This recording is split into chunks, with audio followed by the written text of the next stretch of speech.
compartir sus experiencias, convirtiéndose el ciclo en un punto de encuentro entre los participantes y los asistentes. Antes de dar inicio, saludamos a las autoridades que nos acompañan en esta tarde. Doctor Alexis Tejedor, vicerrector de Investigación, Posgrado y Extensión, expositores, estudiantes, profesores e investigadores. Iniciaremos este quinto ciclo de conferencia escuchando al doctor Alexis Tejedor, vicerrector de Investigación, Posgrado y Extensión VIPE, con las palabras de bienvenida. Adelante, doctor. ¿Cómo no? Perdón. Muy buenas tardes, señores expositores de la tarde de hoy, don Orlando Aguilar y don Miguel Arango, moderadora, mi querida sobrina Natalia. Bienvenidos pues a este quinto ciclo de conferencias de I+D, organizado por la Dirección de Investigación de la Vicerrectoría de Investigación, Posgrado y Extensión. Esta iniciativa, como ya mencioné, desarrollada por la Dirección de Investigación, tiene como objetivo abrir un espacio para discutir y debatir y compartir temas relacionados con los avances y los hallazgos encontrados por nuestros investigadores y colaboradores, no solamente de sus proyectos, sino también de las investigaciones, como ya hice referencias. Y este ciclo de conferencias incluye una serie de eventos parecidos a estos desarrollados de maneras periódicas en distintos campos del conocimiento, en donde nuestros docentes, colaboradores, estudiantes, investigadores y invitados especiales son llamados a exponer y compartir sus experiencias, convirtiéndose este evento en un punto de referencia entre los participantes y los asistentes, es decir, un aprendizaje continuo. En esta oportunidad se estará conversando sobre la temática de emisión de gases de efecto invernadero a partir de las actividades agrícolas, a cargo de los expositores, doctor Orlando Aguilar, profesor investigador de la Facultad de Ingeniería Mecánica de nuestra universidad, y contamos con el apoyo del invitado internacional, don Miguel Arango, de la Corporación Colombiana de Investigación Agropecuaria, AgroSavia. Con estas palabras, pues, le damos la más cordial bienvenida a este quinto ciclo de conferencias I+D. Y don Miguel, siéntase en casa en la virtualidad. La UTP es su universidad. Muchas gracias, éxito y bendiciones. Muchas gracias, doctor Tejedor, por su mensaje. Agradecemos a los presentes mantener los micrófonos en silencio. Las preguntas se responderán una vez culmine el expositor y las mismas las podrán hacer a través del chat o levantando la mano. Igualmente informamos a los presentes que este evento se está grabando y el mismo será publicado en nuestro canal de YouTube. Nuestro primer expositor de la tarde de hoy es el doctor Orlando Aguilar. Es ingeniero mecánico industrial por la Universidad Tecnológica de Panamá. Obtuvo maestría en Ingeniería de Planta en la Universidad Tecnológica de Panamá y doctorado en Ingeniería Biológica y Agrícola con especialidad en calidad de aire en Kansas State University, Manhattan, Kansas, Estados Unidos. Es profesor regular titular e investigador en la Facultad de Ingeniería Mecánica de la Universidad Tecnológica de Panamá en las áreas de energía y ambiente. Es fundador y coordinador del Grupo de Investigación en Energías Renovables y Ambiente de la UTP y lidera proyectos de investigación tales como gasificación de paja canalera para producción de energía eléctrica, evaluación energética de biomasa residual mediante la técnica de gasificación, manejo integral de residuos en la Universidad Tecnológica de Panamá, diseño de cultivadores hidropónicos verticales para producción de vegetales bajo condiciones ambientales en centros urbanos de la República de Panamá. Fue seleccionado como miembro del Sistema Nacional de Investigación SNI de la Secretaría Nacional de Ciencia, Tecnología e Innovación CENACIT en la categoría de Investigador Nacional 1 en el periodo 2017-2020. Ha participado en seminarios como asistente y expositor en países tales como Estados Unidos, Guatemala, Honduras, Nicaragua El Salvador, Costa Rica, Colombia, Bolivia, España, Suiza, Suecia y Panamá. Actualmente ocupa el cargo de director de investigación en la Vicerrectoría de Investigación, Posgrado y Extensión de la Universidad Tecnológica de Panamá. Este día nos hablará sobre emisiones de óxido nitroso a partir de la actividad industrial de engorde de ganado vacuno en Kansas, Estados Unidos. Quedan en compañía del doctor Orlando Aguilar. Muy buenas tardes, respetadas autoridades que nos acompañan, distinguidos invitados, queridos estudiantes y colaboradores de la Dirección de Investigación de esta universidad. Es para mí todo un privilegio, pues, estar esta tarde con ustedes y compartirles algunas experiencias sobre mis estudios realizados durante mi doctorado, ¿no? Así que permítanme compartirles la pantalla.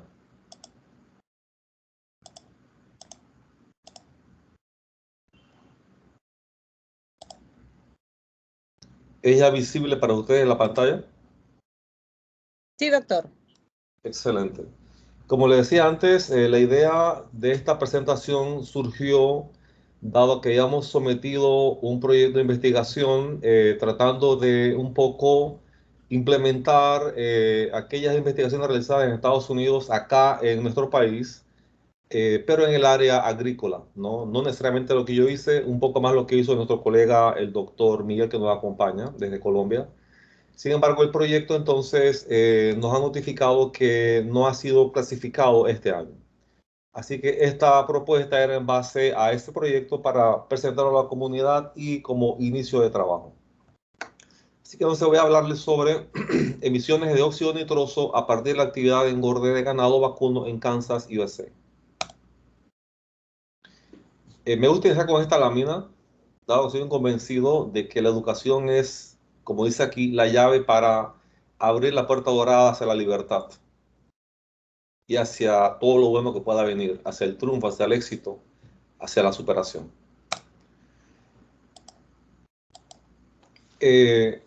Como especie de, a manera de antecedente, me gustaría hablar un poquitito, muy poco sobre calentamiento global.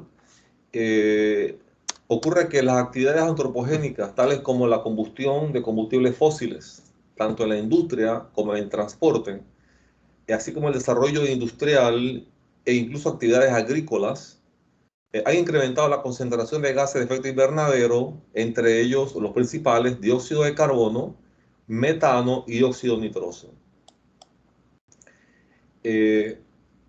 Estos gases, una vez liberados a la atmósfera, permanecen en ella por décadas, incluso algunos a llegar hasta 100 años. Por lo tanto, se espera que aun cuando en el presente se detuvieran las emisiones por completo de gases de efecto invernadero, aún seguiríamos con aumento en potencial de calentamiento global en las próximas décadas, lo cual sabemos que no va a ocurrir, no se va a detener las emisiones. Y esto definitivamente ha traído una tendencia al calentamiento global. Acá les muestro una gráfica de 4 diferentes fuentes que muestran de los años 1880, cuando se inició el registro oficial de temperatura de la atmósfera, a más o menos 1940, un poquito antes, 1930, se puede ver que el promedio de temperatura, independientemente del valor, pero sino que el valor medio de temperatura anual en nuestro planeta se encontraba por debajo del valor medio de temperatura que se alcanzó en la década de 1940 a 1960.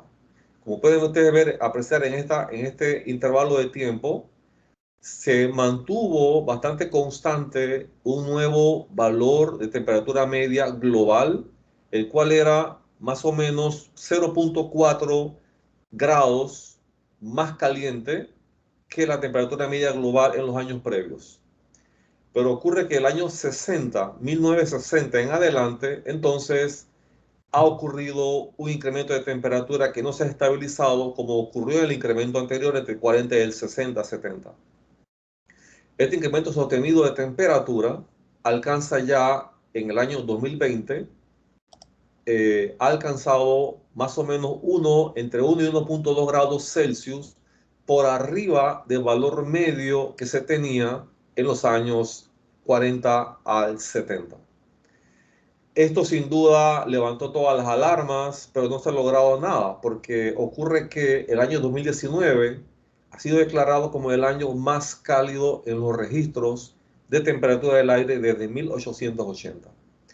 Y los últimos 10 años, entonces, ha habido un incremento igual ahora, un incremento más fuerte o de una pendiente más elevada que el incremento en los años previos a los últimos 10 años. O sea que es una situación alarmante y algo lo debe estar causando. Acá tenemos una evidencia que indica que ese algo puede ser sin duda alguna el incremento en la concentración de dióxido de carbono en la atmósfera. Como ustedes ven acá, miren la misma tendencia. Los años 60 hacia atrás hubo un incremento moderado,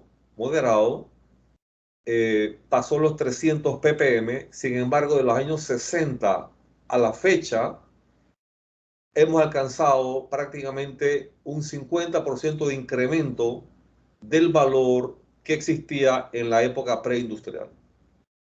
Hemos pasado de más o menos 310, 313 partes por millón en el año 1960 a 417 partes por millón. Un incremento sumamente elevado, y esto es paralelo al incremento de temperatura. Sin embargo, hay personas que, o sea, la ciencia está dividida en dos grupos ahorita, ciencia y la política en dos grupos ahorita, quienes están a favor del concepto de que el calentamiento global se debe al incremento del CO2 en la atmósfera, y quienes dicen que no. Acá tenemos otra muestra de la misma tendencia, solamente que en la superficie de los océanos. La temperatura en la superficie de los océanos presenta el mismo incremento de temperatura, lo cual ha alcanzado ya más o menos 0.8 grados por arriba del valor medio registrado de los años 40 a los años 70. O sea que creo que aquí hay cierto nivel de relación entre estas variables. Paralelamente a esas consideraciones de temperatura, ocurre que entonces glaciares que antes no se descongelaban en los veranos de aquellas latitudes, hoy en día se descongelan, y cada vez es mayor la cantidad de glaciares que se desprenden, lo cual trae consecuencias como esta, que pueden ser también un poco relacionadas a esta situación. Consecuencias lamentables. Estas son las más vistas internacionalmente, pero hay otras consecuencias. Hablemos entonces un poquitito de la parte técnica. Se define entonces el Global Warming Potential, o potencial de calentamiento global, como la medida de qué tanto calor una tonelada, es la referencia, pero en realidad cuánto calor una molécula de gas de efecto invernadero, cualquiera de ellos, atrapa en la atmósfera con respecto al CO2. O sea, acá por definición decimos una tonelada de un gas, por ejemplo metano, cuánto calor puede absorber comparado con una tonelada, pero de dióxido de carbono. Estos valores se calculan sobre típicamente tres intervalos específicos de tiempo: 20 años, 100 años y 500 años, siendo 100 años la referencia más utilizada. Y aquí tenemos entonces el potencial de calentamiento global de los tres principales gases, o los más conocidos. Tenemos que en la escala, por ejemplo, se considera el dióxido de carbono como el gas de referencia, se le asigna un poder de calentamiento de 1, como lo ven acá, en cualquiera de las escalas de años.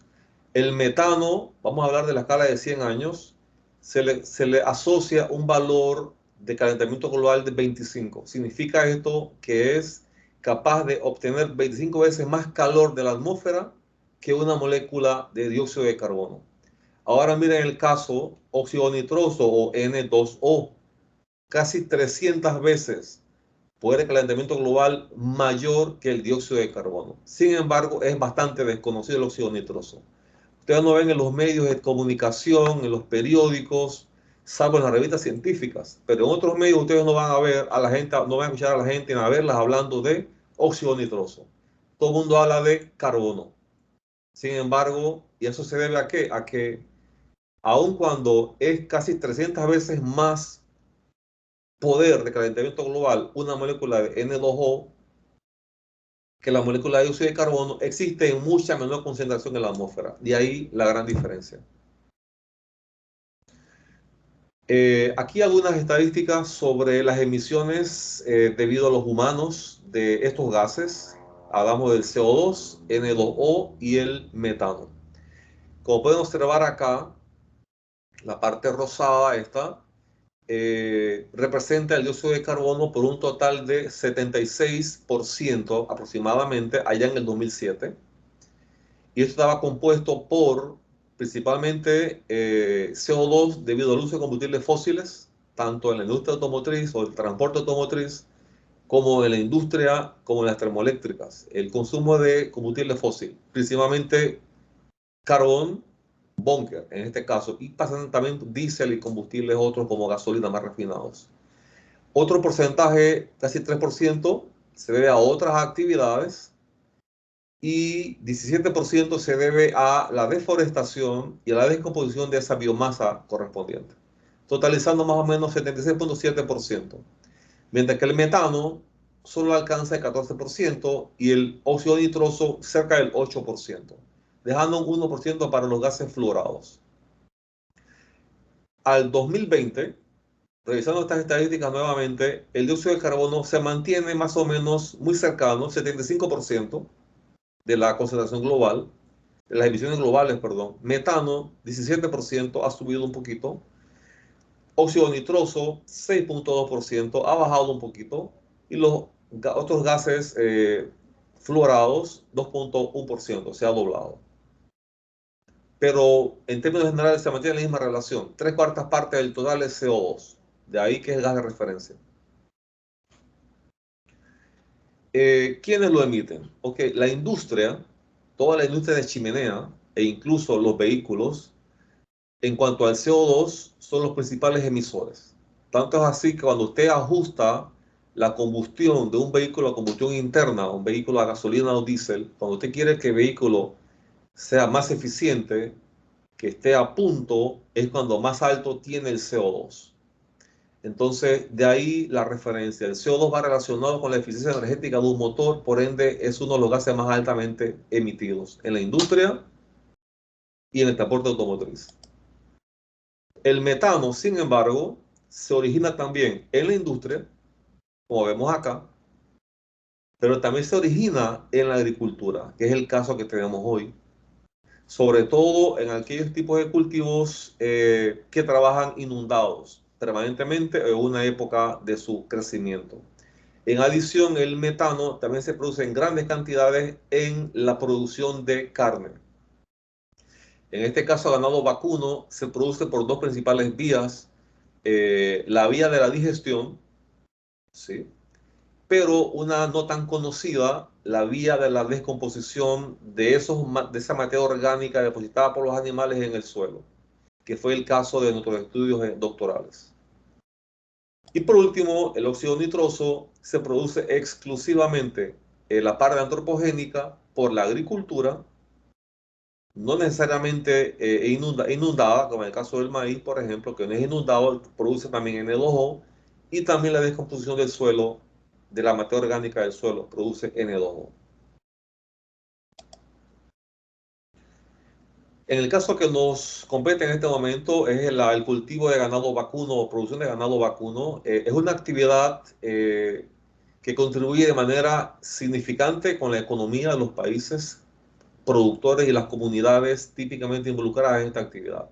Es una actividad muy importante desde el punto de vista económico, tanto así que el inventario total de ganado vacuno, en este caso en Estados Unidos, a enero de 2021 fue casi 94 millones de cabezas, una gran cantidad de animales.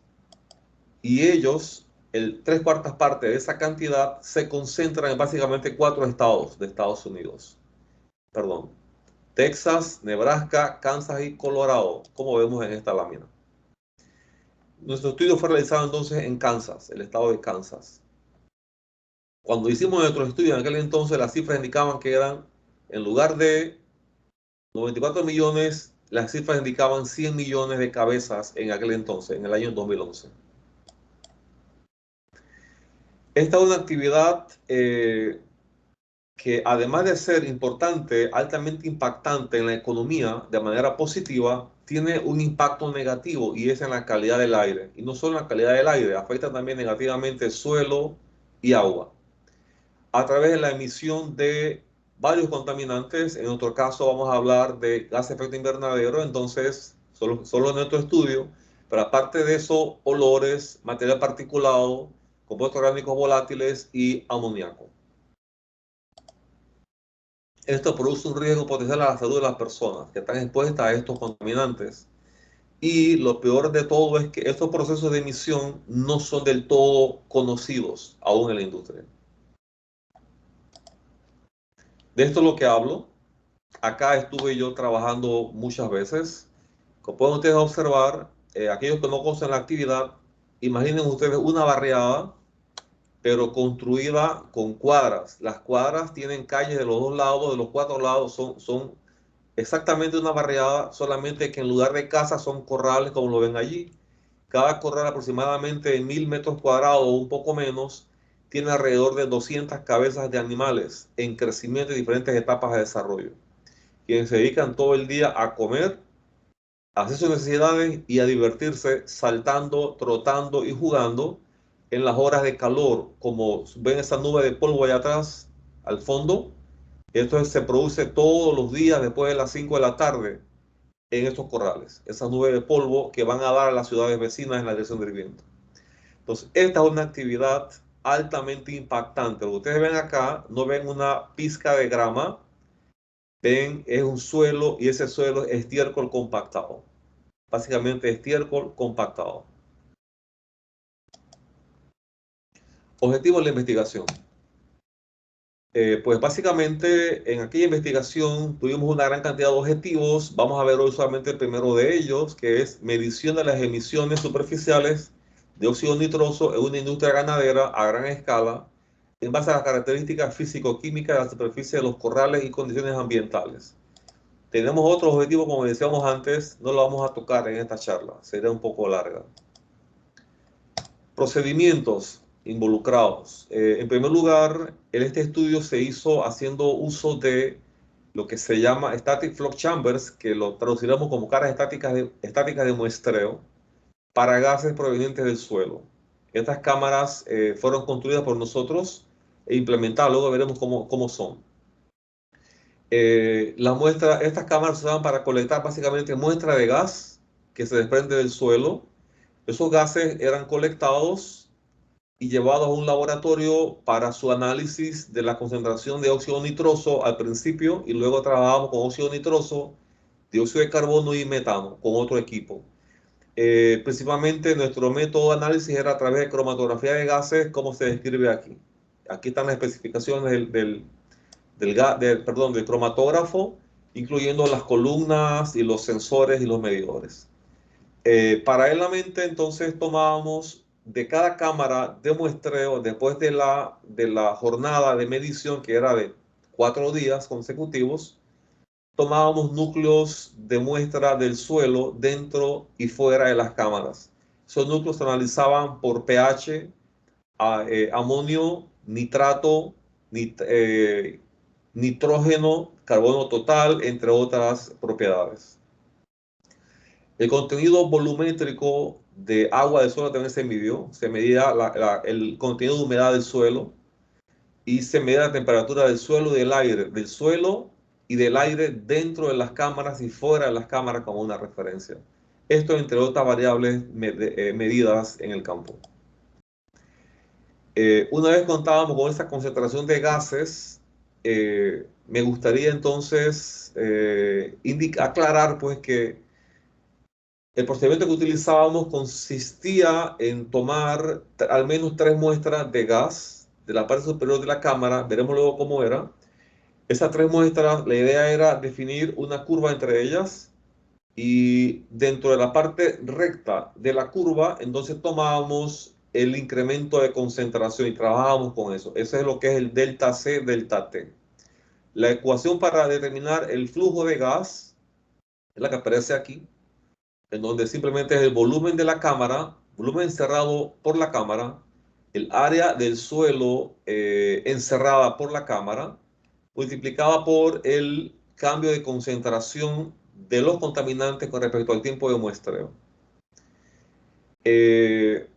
Como ven aquí, ese cambio de concentración se daba en partes por millón. Entonces, estas partes por millón debemos convertirlas, que es una concentración volumétrica a una concentración másica, a través de esta ecuación que aparece acá, Cm, donde Cm es la concentración másica, típicamente en masa por unidad de tiempo y superficie.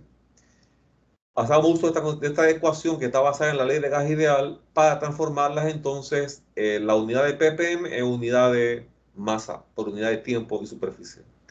Acá están las unidades que utilizábamos. En este caso, microgramo metro cúbico era la concentración másica que obtenemos aquí. Esta C es en ppm, MW es el peso molecular del gas que vamos a estudiar, P es la presión atmosférica local en milímetros de mercurio, T es temperatura absoluta en grados Kelvin y R la constante de gas ideal.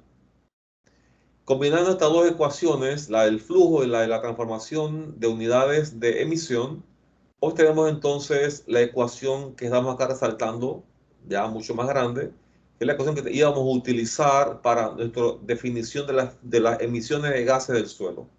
Sin embargo, esto depende de la concentración que puede tener básicamente tres condiciones. Delta C, delta T, tres condiciones como vamos a ver aquí. Para aclarar entonces, esta ecuación, el 9.C22, ya considera entonces que el volumen es en centímetros cúbicos y el área en centímetros cuadrados. Para definir entonces el gradiente de concentración, tenemos tres casos diferentes. El caso 1, en donde el gradiente de concentración inicial es mayor que el segundo gradiente. Veamos esta curva que aparece aquí. Delta C1 es el gradiente de concentración entre el punto primero y el punto segundo de muestreo dentro de la cámara. Y delta C2 es la diferencia de concentración entre el punto último y el punto segundo. Para que tengan una idea, esto es tiempo. O sea, yo tomaba 3 muestras al minuto 0, apenas que colocamos la cámara, al minuto 15 y al minuto 30. Entonces, delta C1 es de 0 a 15, delta C2 de 15 a 30 minutos. Entonces, si delta C1 es mayor que delta C2 y se cumple que la concentración inicial es menor que la segunda y menor que la tercera, en ese orden, o la concentración inicial es mayor que la segunda y a su vez es la menor que la tercera, entonces tenemos otros casos que aparecen aquí, ¿sí? Como pueden observar ustedes, yo tengo un caso en donde la concentración 15 menos 0 es mayor que la concentración 30 menos 15, o sea, cumplimos con esta condición que aparece aquí. Y la roja es la segunda, o sea, la concentración 15 menos 0 es, perdón, esta concentración de 15 es menor que la de 0 y la de 30 es menor que la de 15. O sea, esta es la tendencia, puede ser o la azul o la roja. Entonces, para este caso, dentro de la cámara, tenemos entonces la ecuación, toma la forma que aparece aquí arriba ya, con la ecuación analizada, este resultado final. Pero, si obtenemos el segundo caso en el cual la concentración, el delta de concentración inicial es menor o igual que el segundo delta, y se cumplen también estas condiciones, iguales que las anteriores, corresponden entonces a este caso que aparece acá. La diferencia entre el primer caso y el segundo caso es que las concentraciones dentro de la cámara van incrementando, pero tienden a estabilizarse, lo cual significa que se dio la condición de se me escapa la palabra, o sea, se estabiliza el incremento. Se llegó a una concentración que se estabilizó, significa que se dio, ya lo recuerdo, una saturación de concentración dentro de la cámara, lo cual ya entonces imposibilita hacer uso de la cámara más allá de este tiempo. Sin embargo, en este caso, en el caso 2, no hay tal saturación, ya sea que van las concentraciones en aumento o que van en decremento, lo que significa que está haciendo el suelo un absorbedor en realidad de la concentración de ese gas en el aire. Y por último, el tercer caso, en donde igual el incremento inicial de concentración es más pequeño que el segundo incremento, como lo ven aquí, ¿sí? Pero entonces las concentraciones puntuales inicial es menor que la segunda, pero la segunda es menor que la tercera. O sea, tenemos un caso como este en la curva azul que ven acá. Significa que tenemos unas concentraciones fluctuantes en el tiempo. Según los resultados de la medición en ese momento y en ese punto, entonces se tomaba una u otra ecuación para calcular la emisión del gas en cuestión que estábamos analizando, o sea, el óxido nitroso, el metano o el dióxido de carbono.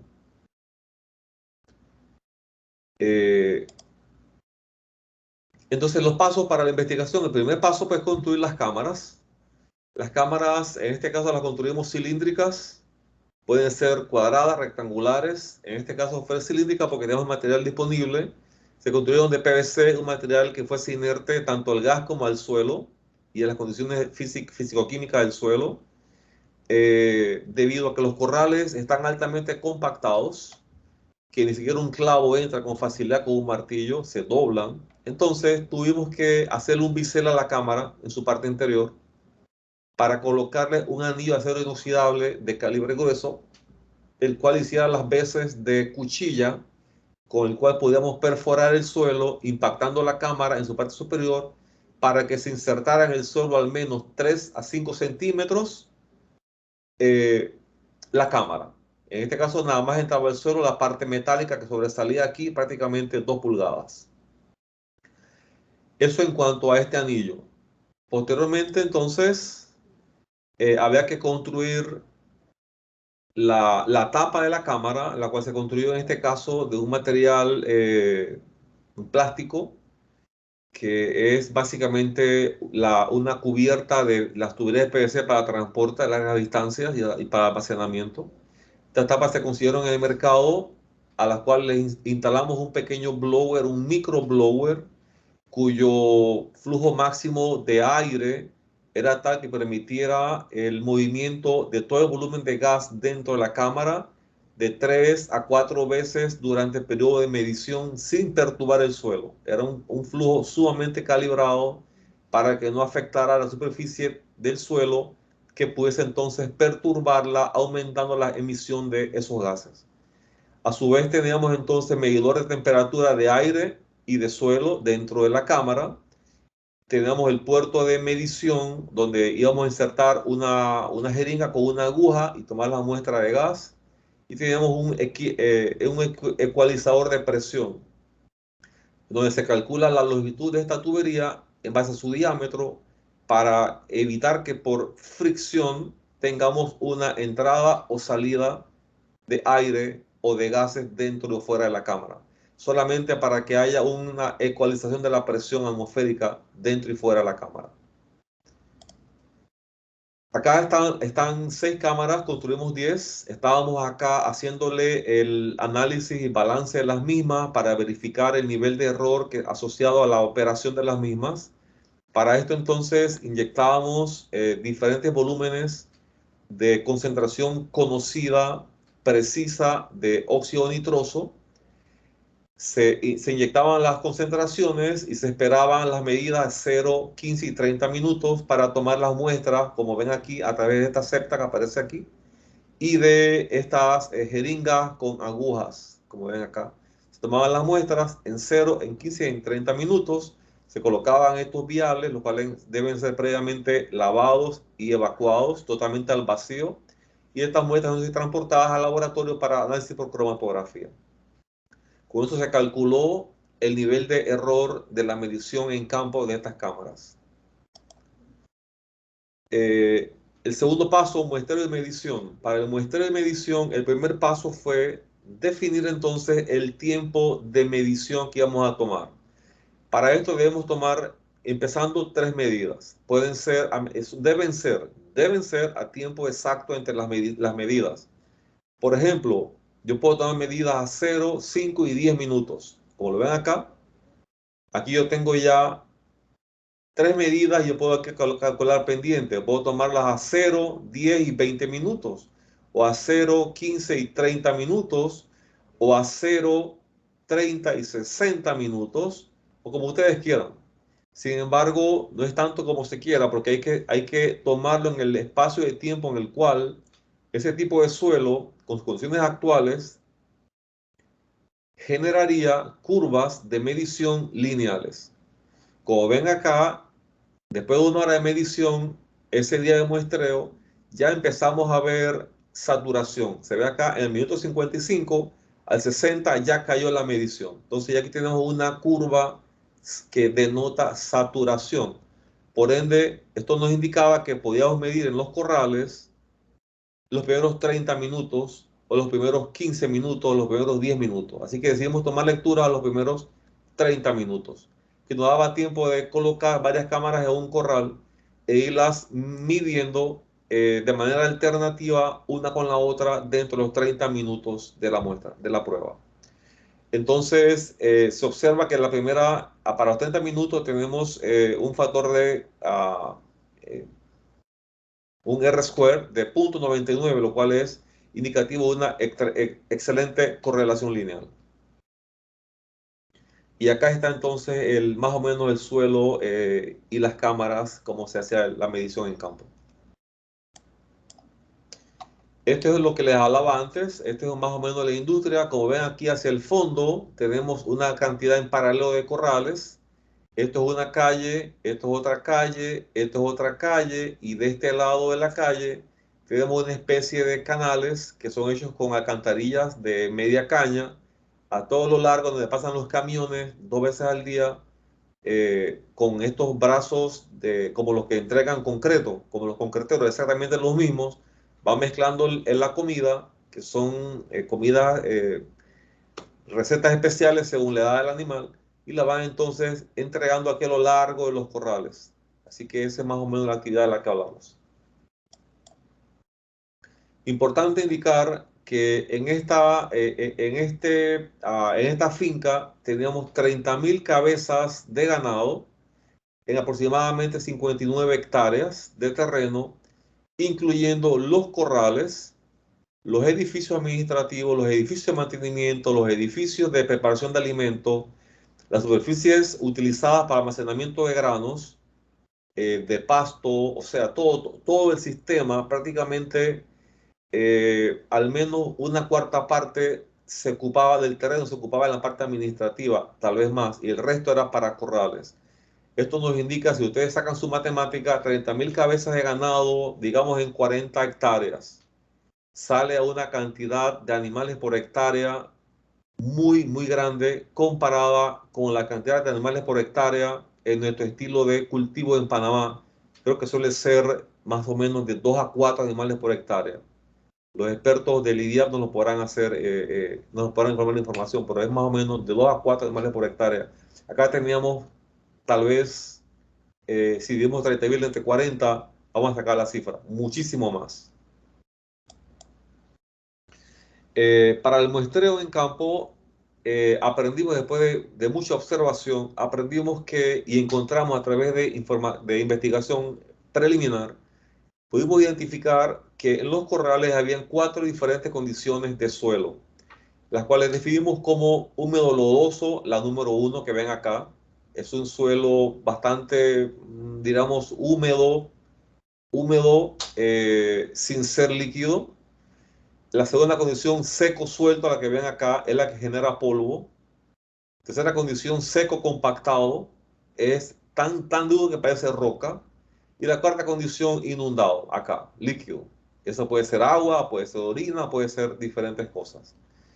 Y fueron 4 condiciones porque se comportaban diferente en cuanto a emisiones. De junio a septiembre de 2011 hicimos una prueba, unos ensayos preliminares, y fue donde definimos entonces el tipo de medición de 0, 15 y 30 minutos, y definimos entonces correlacionar con contenido de agua del suelo, temperatura del suelo, nitrato, amonio, pH, carbono y nitrógeno del suelo. Para ello entonces, como ven acá, colocábamos la inyección. Tenemos una válvula para captura Tan pronto hacemos la inyección, abrimos esta válvula, tomamos la muestra, cerramos la válvula, se inyecta luego en estos viales, los cuales son enumerados apropiadamente y se llevan al laboratorio.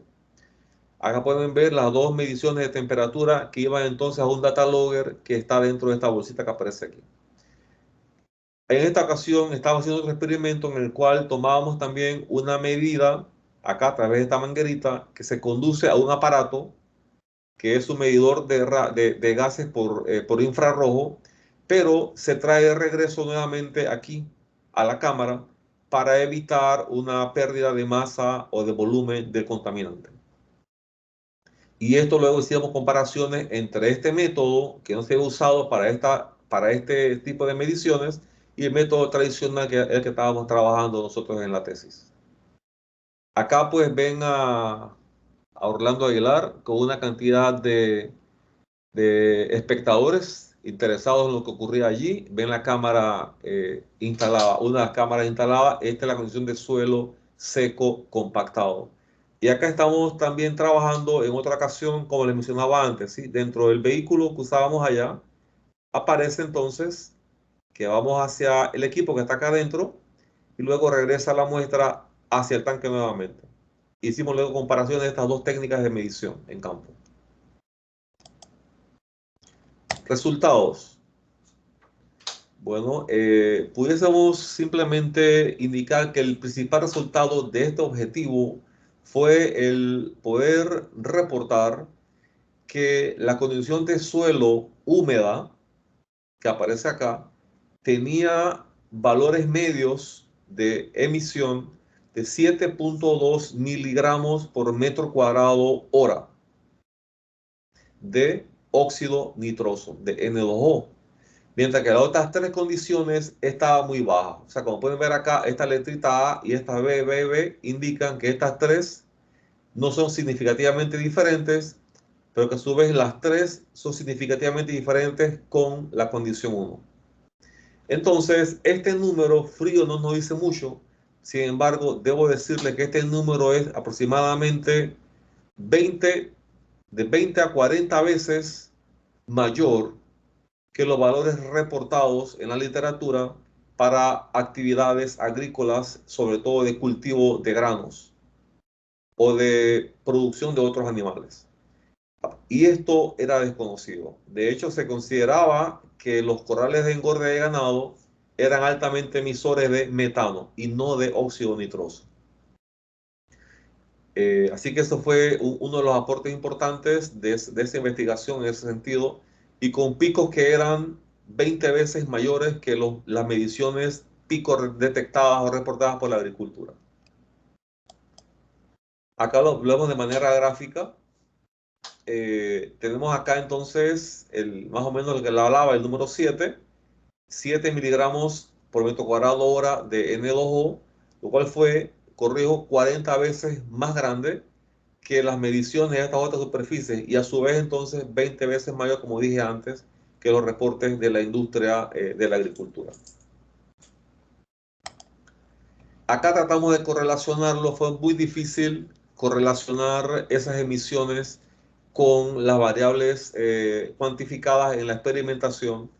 Lo que más mostró correlación fue la cantidad de humedad y temperatura del suelo, como lo ven ahí arriba en estas dos que aparecen acá, con respecto a las emisiones altas de la condición de húmeda de la superficie, que es la parte azul. Aquí en el fondo vemos la medición de N2O, cómo correlaciona exactamente con estas dos propiedades. En cuanto a las condiciones del suelo, no es fácil una correlación, y esto se debe a, como lo reporta la literatura, que hay una muy alta variabilidad en cuanto a emisiones, tanto espacial como temporal. Esto quiere decir que usted mide hoy y ya mide mañana la misma cámara y va a encontrar probablemente mediciones muy diferentes, como pueden ser iguales. Y de igual forma, coloco una cámara en una posición y coloco otra cámara a 1 metro de distancia y va a también encontrar condiciones muy diversas de emisión. Esa es la condición espacial, la variabilidad espacial de este tipo de emisiones. ¿Y por qué se debe? Esto se debe a que el suelo, aun cuando lo vemos uniformemente a la vista, puede tener focos concentrados de microorganismos debido a que un animal, por ejemplo, orinó en un punto. Entonces, ese punto de altamente nitrógeno concentrado es un foco caliente de omisión, comparado con un punto al lado que no tenga esa concentración de orina. De igual forma ocurre en la agricultura.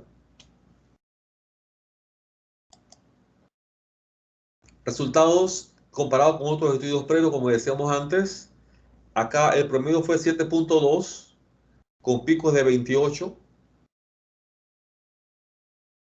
Y el promedio en las otras tres superficies fue 0.14, con picos pues también muy bajos. Pero, sin embargo, comparemos esto con la literatura. Observen que el que más alto se acerca es pico de 6.4, o este pico de 4 y una emisión media de 0.3. Acá tenemos una emisión media de 7. Si dividimos 7 entre 0.3, nos va a dar cerca de 40 veces mayor. Algunas conclusiones de ese estudio con respecto al objetivo 1. La condición superficial tipo húmeda, lodosa, lodo seco, presentó la mayor emisión de óxido nitroso, 20 veces mayor que las emisiones previamente reportadas, y picos 5 veces mayores. Dependiendo de la condición superficial, la emisión de óxido nitroso se ve afectada por el contenido de agua y una o más propiedades del suelo: temperatura, carbono total, pH, nitrato o amonio. Este estudio mostró que la industria de ceba intensiva de ganado vacuno es un importante contribuidor de óxido nitroso al inventario nacional de gases de efecto invernadero en los Estados Unidos. Impacto de la investigación. Los procesos de emisión de gases de efecto invernadero a la superficie de los corrales de engorde son mejor entendidas ahora. Y aún está mucha cosa por seguirse estudiando. Efecto de las condiciones ambientales, así como las características físico-químicas del suelo y su impacto en las emisiones. Las cantidades emitidas de óxido nitroso en la superficie de los corrales de aquella empresa se estimaron. Esto fue útil para determinar la contribución de esta actividad económica alimentaria nacional de gases de efecto invernadero de Estados Unidos. O sea, para definir factores de emisión. Provee importante información científica para una futura iniciativa de regulación ambiental a esa industria. Es por eso que en las publicaciones no podíamos indicar ni las coordenadas ni el nombre de la empresa. O sea, las coordenadas de localización, toda esa información vedada al público.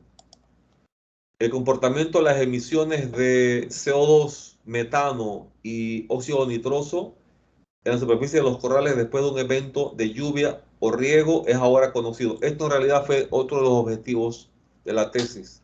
Hicimos simulación de lluvia y encontramos que después de los primeros 10 minutos de lluvia se dan picos intensos de emisión y luego caen a la condición normal del suelo.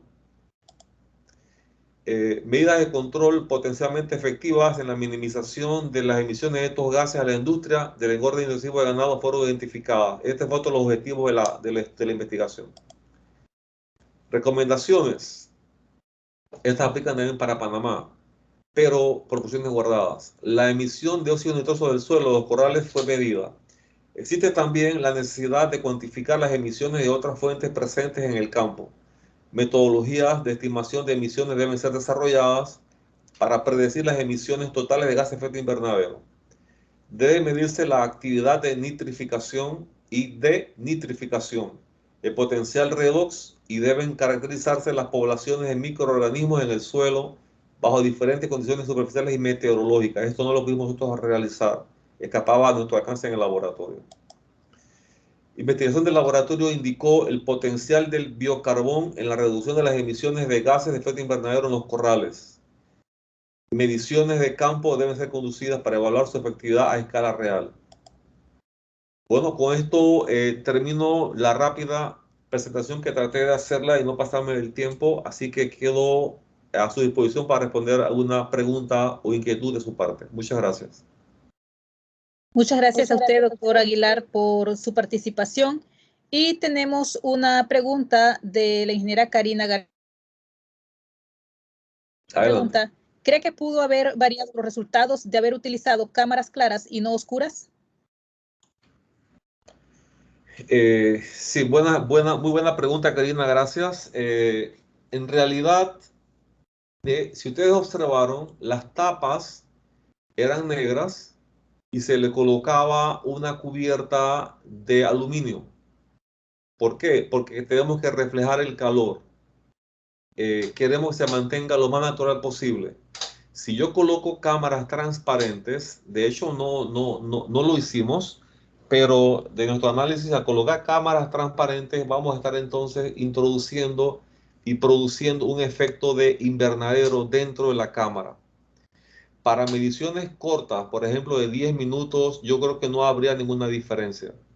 En mediciones prolongadas, definitivamente que ambas cámaras, transparente o la opaca, como la que usamos blanca, pudiese generar algún tipo de diferencia de emisión como consecuencia de la medición y no del proceso.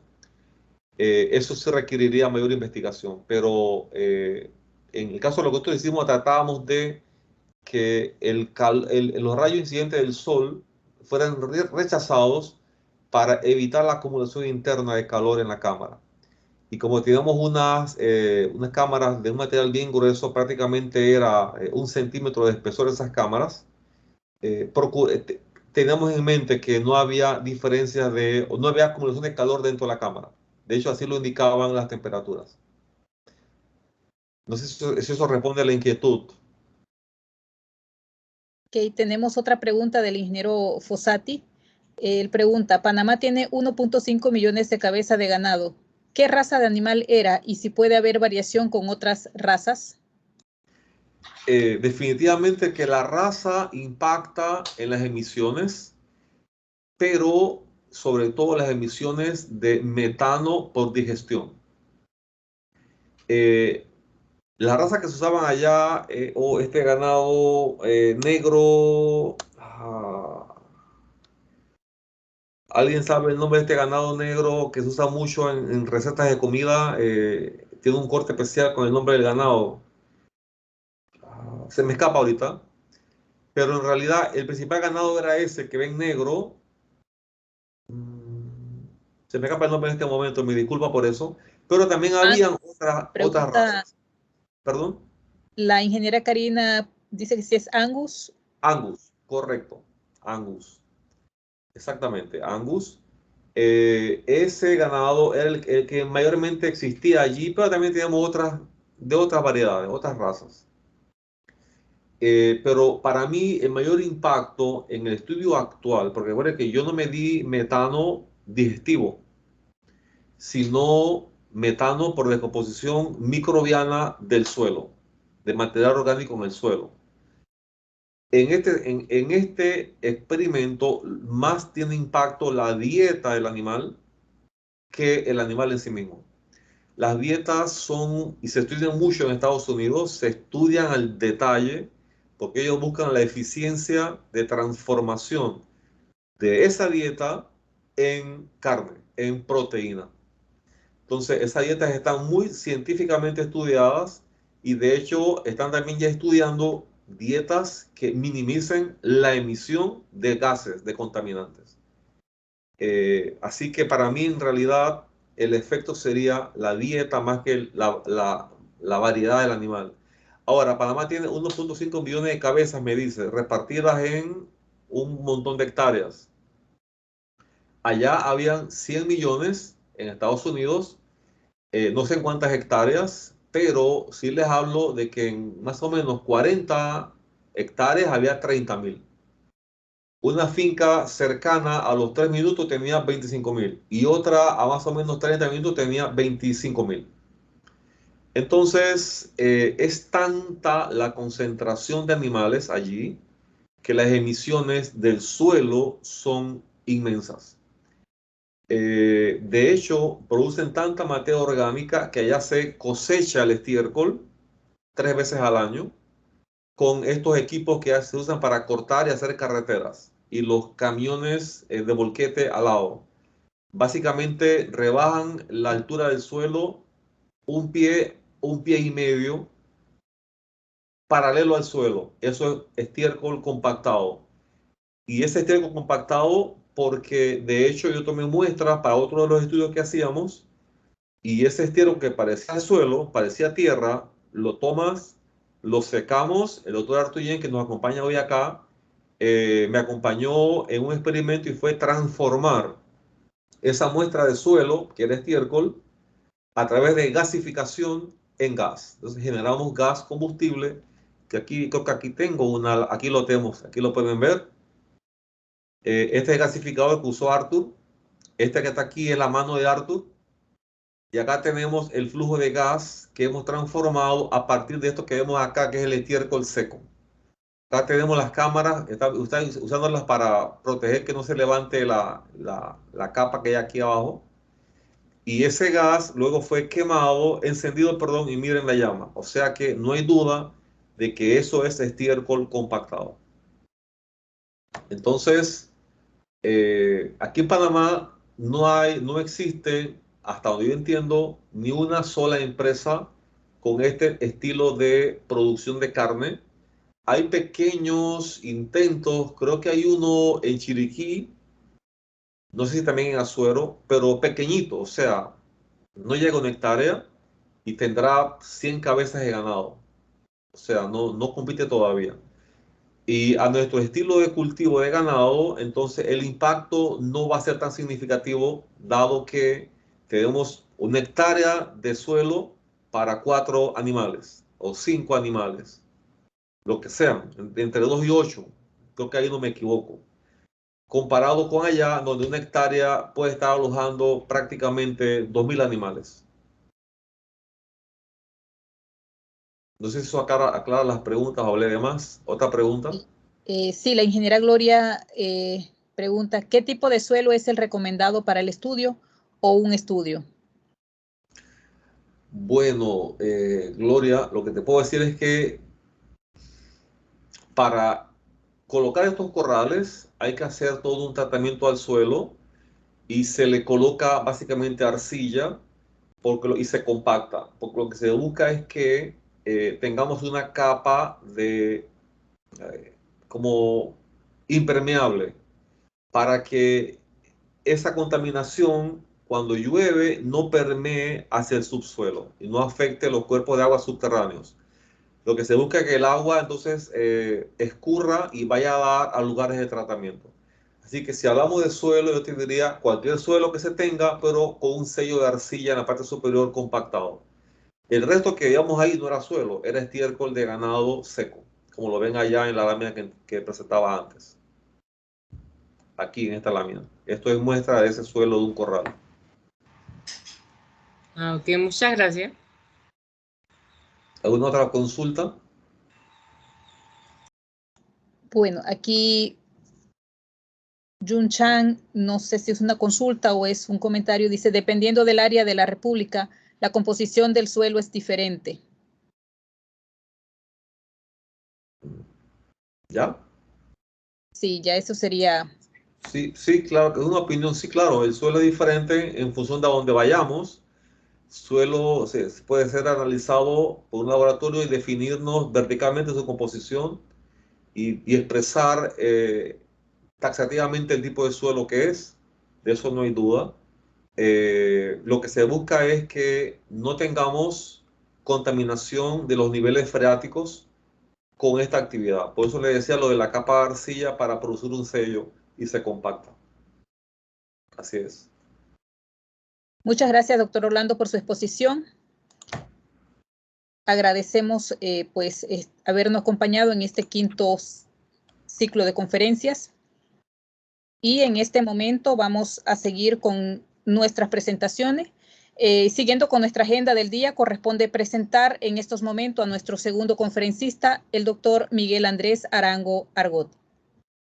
Es ingeniero agrónomo por la Universidad Nacional de Colombia, sede de Palmira.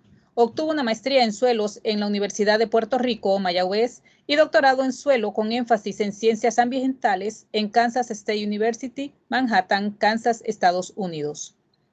Desarrolla desarrolla temas de investigación relacionados con cambio climático, gases de efecto invernadero y captura de carbono, modelado de ciclos biogeoquímicos, nitrógeno y carbono, y agricultura de precisión y conservación.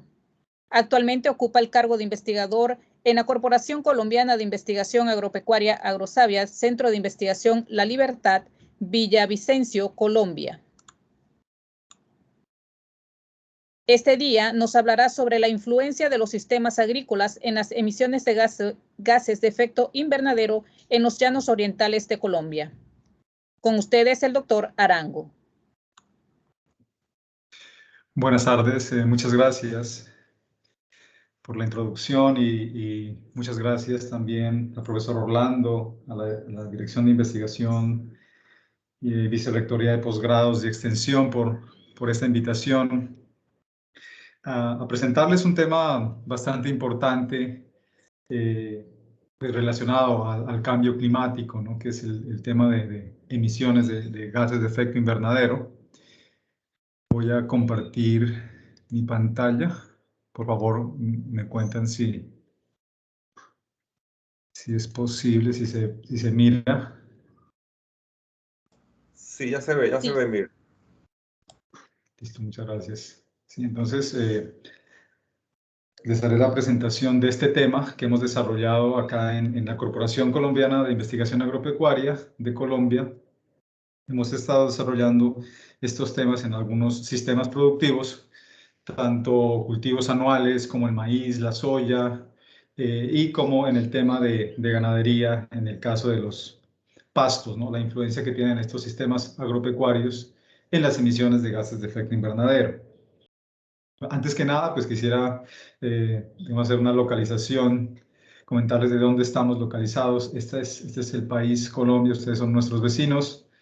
Esta es la Orinoquía, aquí están ubicados los llanos orientales, que tenemos la frontera con Venezuela. Es un área bastante grande y es considerada una de las últimas fronteras agrícolas, puesto que no ha sido tan explorada, si bien en los últimos 10 años han incursionado diferentes industrias, ¿no? Tradicionalmente es una zona ganadera y digamos, su relieve, su paisaje es plano y se parece mucho a la zona que nos comentaba el profesor Orlando en Kansas, que es una zona bastante plana en el Midwest de Estados Unidos, muy similar en este caso.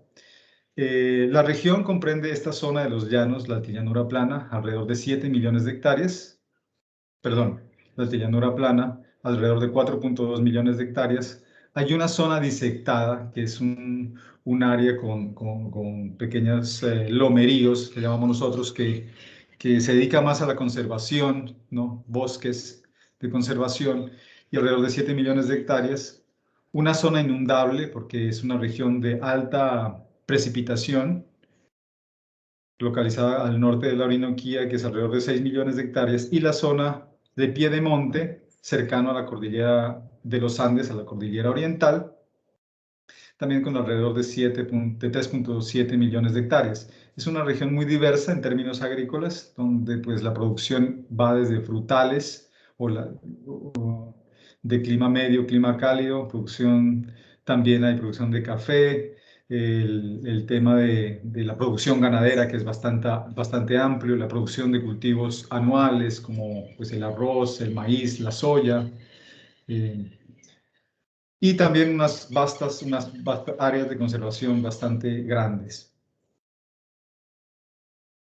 Ya entrando en el tema, y se me olvidaba recordarles o decirles que el centro de investigación en Villavicencio está cercano al Piedemonte, es donde actualmente realizo mis trabajos de investigación.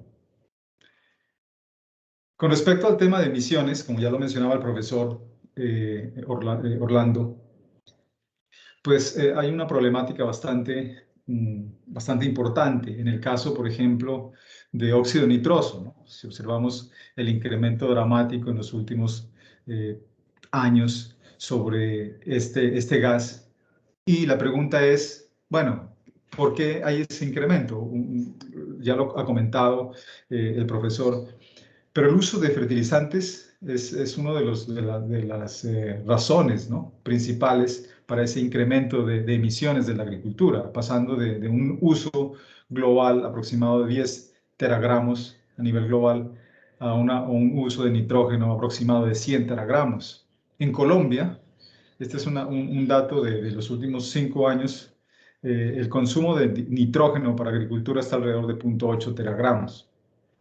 Globalmente, esas emisiones de óxido nitroso están alrededor de 7.5 o 8 teragramos de óxido nitroso, de los cuales agricultura aporta entre 4 y 5, más de la mitad de emisiones totales de óxido nitroso provienen de la agricultura relacionados con el uso de fertilizantes.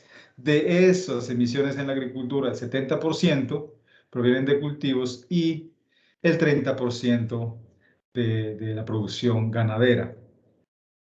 Lo mismo sucede en términos de emisiones con los otros gases, ¿no? Por ejemplo, CO2, como lo mencionaba, ya un dato actualizado de CO2 de 417 partes por millón, cuando en épocas, digamos, preindustriales, la concentración de CO2 no pasaba de 300 partes por millón, y lo mismo con el metano, ¿no?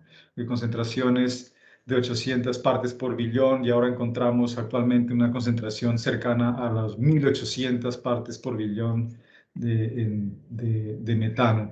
Entonces, es una problemática importante porque pues, el efecto que tienen estos gases sobre el calentamiento, el incremento de la temperatura.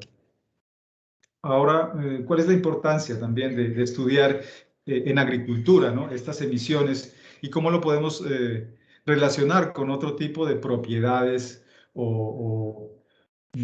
llamemos trade-offs, ¿no?, en cambio climático? Por ejemplo, ¿qué pasa si de alguna forma disminuimos esta arista, digamos, en esta gráfica de impactos, ¿no?, la fertilización o la fertilidad en el suelo? ¿Cuál es el impacto que podría tener en las emisiones? Ahora, si un sistema productivo tiene muchas emisiones, pero ¿qué pasa con el balance, ¿no?, de CO2 equivalente, que es la sumatoria de emisiones más la captura de carbono en el suelo, que es otra variable importante en agricultura, ¿no? Podemos intercambiar, digamos, un suelo con alta potencial de captura de carbono, ¿no?, pero pues debido a sus prácticas agrícolas la emisión es bastante alta. Entonces, ¿cuál es el balance que tenemos? ¿Cuál es el impacto final sobre ese calentamiento global?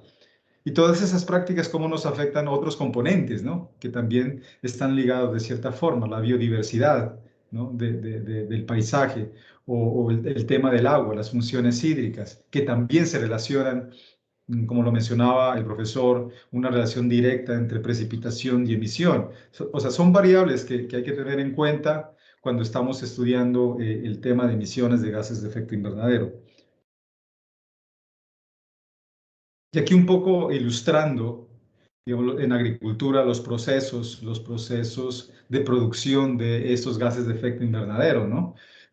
Por ejemplo, óxido nitroso. Sí, sabemos que hay un efecto importante de la fertilización o de la orina del ganado, por ejemplo. Pero ¿qué pasa? ¿Por qué se produce?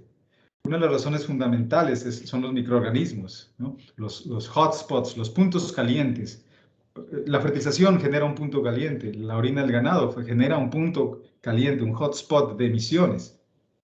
Eso conlleva procesos bioquímicos en el suelo que usan ese como sustrato para sus procesos, pero digamos su residuo, su producto de esos procesos de nitrificación es óxido nitroso, y el óxido nitroso es aquel que está teniendo ese efecto sobre el calentamiento global.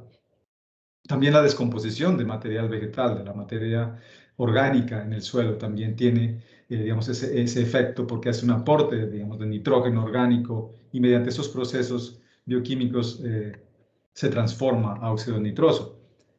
Igualmente podemos observar en el tema del CO2, ¿no? El CO2 pues, es capturado a través de fotosíntesis, almacenado en biomasa, y posteriormente a través de procesos de descomposición puede ser capturado en suelo, pero también esos procesos en el suelo liberan CO2. Entonces, en agricultura también es importante. Por ejemplo, si tenemos un bosque, pero ese bosque lo transformamos, ¿qué pasa? Ese carbono almacenado en el suelo se va a descomponer y nos va a hacer un aporte importante también de CO2 en la atmósfera. ¿Y qué pasa con metano? Metano, se ha hablado mucho también del tema ganadero por el tema de metano entérico, o sea, el que expulsa el ganado, pero también es importante en otros sistemas productivos donde en agricultura hay zonas de inundación o, por ejemplo, en la producción de arroz bajo inundación. ¿Qué pasa bajo esas condiciones de saturación del suelo? También hay procesos de metanogénesis, por ejemplo, donde todos esos sustratos orgánicos son transformados a metano y liberados. Igualmente, en suelos también se ha dado que, pues ya no en suelos inundados, sino en suelos drenados. ¿Qué pasa con el metano atmosférico? También puede ocurrir un proceso de consumo. Entonces se puede dar un balance, ¿no?, en el suelo, entre suelo y atmósfera de metano. ¿Y por qué es importante todos estos procesos? Porque al final a nosotros nos interesa conocer de las prácticas en la agricultura, qué pasa con esos cambios o qué pasaría con las emisiones. Entonces, a nosotros nos interesa conocer esas prácticas de manejo, el efecto del clima, el efecto de suelos, cómo cambian esa concentración, ¿no? Esa concentración, ese cambio de concentración a través del tiempo. Y eso es lo que a nosotros nos interesa estimar para tener un valor de emisión. Aquí un poco más explícito, las diferentes variables o reguladores a nivel global y a nivel celular, ¿no? Porque estos son procesos mediados por microorganismos, o sea que tenemos que tener en cuenta ese nivel de detalle. A nivel global, pues el clima es el gran modulador o el bioma, ¿no?, que puede ser las especies vegetales o las especies animales, cómo está conformada esa estructura, ¿no?, o plantas, ¿no?, qué es lo que está aportando esta comunidad, o materia orgánica, ¿no?, cuando hablamos del componente del bioma. Ahora, esas plantas que aportan, ¿qué le aportan a esos procesos regulatorios? En este caso es un proceso de nitrógeno, del ciclo del nitrógeno, que es responsable de las emisiones o que parte de sus productos es el óxido nitroso. Y esas plantas aportan el carbono como fuente de energía para los microorganismos. También se da un proceso de competición en el suelo, ¿no?, por este carbono, y esto está modulando también qué tantas fuentes de energía están disponibles para esos procesos. El tema del clima, por ejemplo, lo que es la precipitación, ¿no?, eso nos modula la cantidad de agua en el suelo, y esa cantidad de agua nos está modulando la concentración de oxígeno, ¿no?, como transportador de electrones. La respiración de los microorganismos, el consumo de oxígeno, la disponibilidad o no de ese oxígeno para estos procesos biogeoquímicos. La disponibilidad de este sustrato de amonio, ¿no?, que se convertiría a nitrato. Este es un proceso de nitrificación y después de esta conversión, pues puede venir un proceso de nitrificación, ¿no?, o sea, una pérdida de nitrógeno bajo condiciones de saturación del suelo, y si está muy saturado, pues es menos cantidad de oxígeno, ¿no? Pero dependen esas emisiones no solamente de un factor específico, por ejemplo, altas precipitaciones, depende que exista un sustrato y depende que existan esas fuentes de energía para que los microorganismos puedan trabajar. Pues el primer trabajo que les quiero presentar hoy es que desarrollamos en la llanura plana, en los llanos orientales de Colombia, es el efecto o las emisiones de gases de efecto invernadero en estos cultivos bajo diferentes manejos, en este caso enmiendas, es la aplicación de cal para regular el pH y aportar nutrientes, y la labranza, que es una forma la forma de preparar el suelo para los cultivos. Entonces, ¿cuál es el clima predominante en la región? Es un régimen de precipitación monomodal, con una precipitación promedio en el área de estudio de aproximadamente 2.500 milímetros al año, distribuidos entre marzo y noviembre del año, y un periodo seco bastante contrastante entre diciembre, enero, febrero y marzo. Eso nos conlleva a pensar que posiblemente las mayores emisiones van a estar en este periodo lluvioso. Con respecto a los suelos, son suelos oxisoles, para los que conocen este tema de taxonomía, son suelos altamente meteorizados, son suelos, podemos decir, son suelos antiguos o suelos viejos, ¿no? ¿Y por qué son este tipo de suelos? Por el régimen de precipitación que ocasionan esos procesos degradativos. Por lo menos, por lo tanto, encontramos esos suelos de tipo oxisol, de unos pHs bastante ácidos. Y pues con respecto, digamos, en este transecto en la altillanura o en los llanos, encontramos suelos con un régimen de humedad mayor, cercanos al piedemonte, y un menor régimen de humedad en el suelo, ya alejándonos del piedemonte. Estas características nos permiten también quizás tener una idea de dónde podría estar, digamos, zonas potenciales de mayor o menor emisión. Estas son las características generales de la zona. Son pHs bastante ácidos, bajos en materia orgánica, bajos en nutrientes. Estos son los principales nutrientes, por lo menos calcio, magnesio y potasio. Por eso la implementación de estas enmiendas como la cal agrícola es importante tanto para suplir las necesidades de los nutrientes como para regular el pH en el suelo. Entonces, por eso se plantean este tipo de manejos. Y también son suelos adensados, ¿no? La densidad del suelo, no tan densos como los suelos analizados por el profesor Orlando, que son pues, adensados por efecto de los animales. Estos son naturalmente adensados debido a su composición básicamente de arcillas o arenas finas. Si comparamos, digamos, suelos en Brasil versus suelos en Colombia bajo un régimen de humedad muy similar, pero las densidades en Brasil son menores y las densidades en la región de la Orinoquía son mayores, y eso se debe a esas condiciones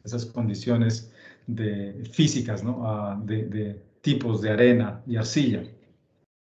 Aquí tenemos un perfil de suelos, son suelos rojizos, ¿no? Son suelos profundos, rojizos y bajos en materia orgánica y ácidos.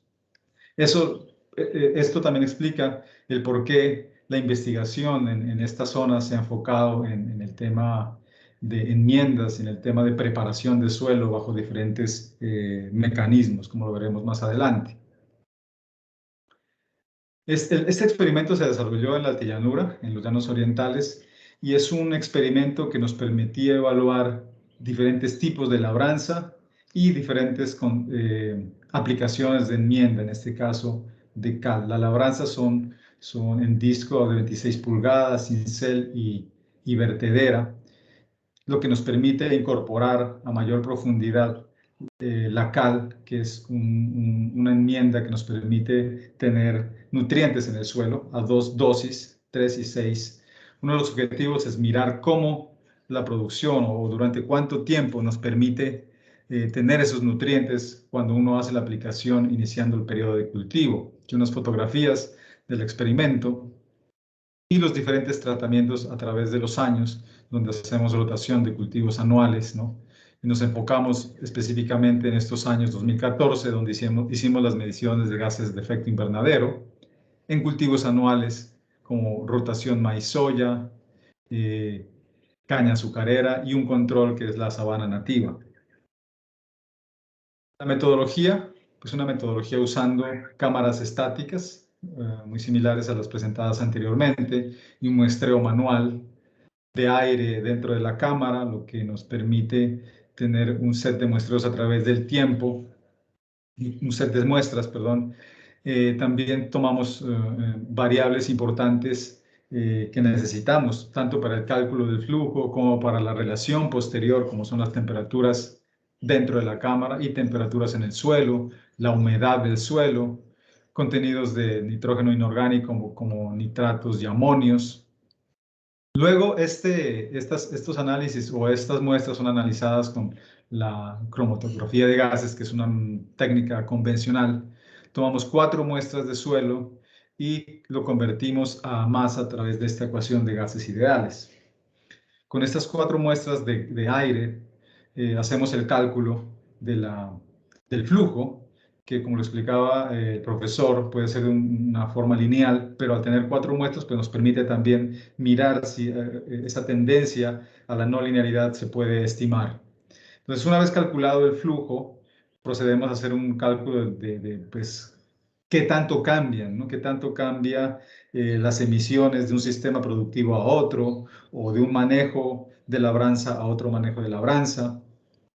Y ese cálculo nos permite ver también al final, ¿no? Al final del año o al final del periodo de cultivo, cuánta fue la emisión total de un sistema determinado. Y posteriormente se hace un reporte de los flujos. Aquí tenemos el tema del climático, cómo se distribuyó la precipitación y cómo afectó la precipitación, la humedad en el suelo, una relación directa, a mayor precipitación, mayor humedad. Y las emisiones, que son el resultado de la interacción del manejo, que le llamamos la labranza, y las adiciones de nitrógeno en el suelo, en este caso, diferentes niveles de nitrógeno. Y cómo vemos que las adiciones de nitrógeno, por ejemplo, caña de azúcar, que tuvieron menores adiciones. Aquí les quiero aclarar que las mediciones las hicimos mensualmente, a través del año, pero nos permite ver un comportamiento debido a ese manejo, ¿no? al aporte de nitrógeno, y qué tanta ese aporte de nitrógeno se hacía con respecto a los tiempos de muestreo, tanto en soya como en maíz. Por ejemplo, en un año podemos tener maíz al principio del año y soya en la segunda parte del periodo del año. Igualmente, tenemos este sistema donde iniciamos con pasturas, pero para este año ya teníamos la rotación soya-maíz. Aquí quiero mencionar que pasturas son un cultivo bastante importante en la acumulación de materia orgánica o acumulación de biomasa. Entonces, eso también afecta a los posteriores, digamos, efectos que pueden tener las adiciones de nitrógeno sobre las emisiones. Por ejemplo, aquí podemos estimar, ¿no? Hacer un estimado de un cultivo donde se aporta nitrógeno, un flujo estimado total alrededor de 0.7 kilogramos de nitrógeno por hectárea, y un cultivo donde no hay adiciones de nitrógeno, como es la soya, de 0.08 kilogramos. También podemos relacionar estos flujos con los contenidos de humedad del suelo. Aquí calculamos una variable que básicamente está relacionando el porcentaje total de esa porosidad de suelos que está saturada con agua. Eso significa que entre mayor saturación, este índice es mayor, y por lo tanto debería encontrarse o debería haber una relación entre la mayor saturación y las emisiones, como lo podemos observar en estos recuadros. Lo mismo sucedería en el 2015, donde aportes de nitrógeno, por ejemplo, aquí en sorgo, ¿no? Como un aporte de nitrógeno muy cercano al momento de muestreo nos representa un pico de emisión. O un aporte, u otro caso especial aquí, cuando hacemos el aporte del nitrógeno, pero el punto de emisión está muy separado, o varios días de separación, no logramos capturar ese pico. Esto aquí nos llevó a una conclusión importante, es que si existen manejos, vamos a evaluar estas variables, ¿no?, de emisiones. El tiempo es muy importante. Si hay un aporte de nitrógeno, o sea, estamos generando esos puntos calientes en el suelo, es obligatorio hacer el monitoreo inmediatamente, con el fin de no perder el efecto o observar esos efectos que tienen los manejos. Igualmente podemos hacer la relación también, ¿no?, entre los diferentes, por ejemplo, aquí estaríamos observando en los diferentes colores qué pasó cuando los manejos con diferentes implementos para la labranza, ¿no? Si hay o no un efecto. Aquí no encontramos un efecto contrastante. Y la relación de esas emisiones con respecto a la humedad del suelo. Entonces, siempre la mayor humedad, mayor índice de humedad del suelo tiende a tener mayores emisiones de óxido nitroso en este caso.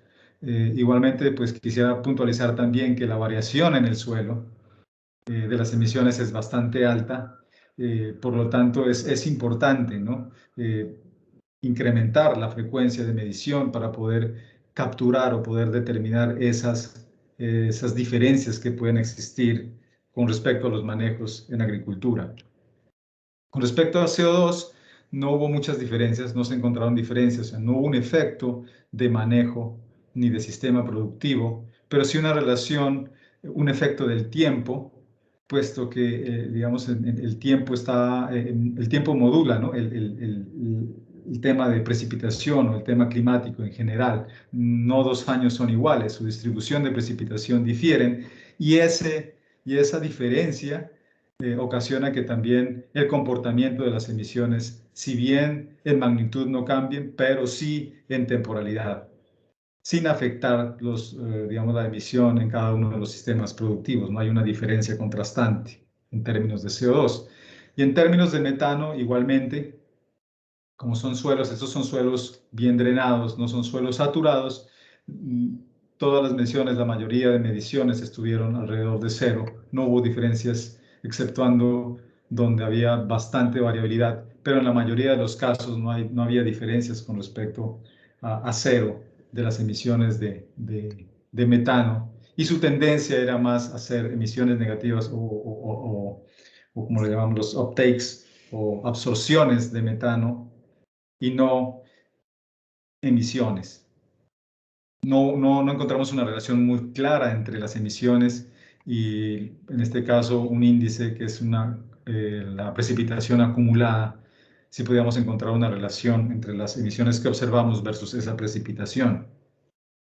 Y ya calculando el valor total, ¿no?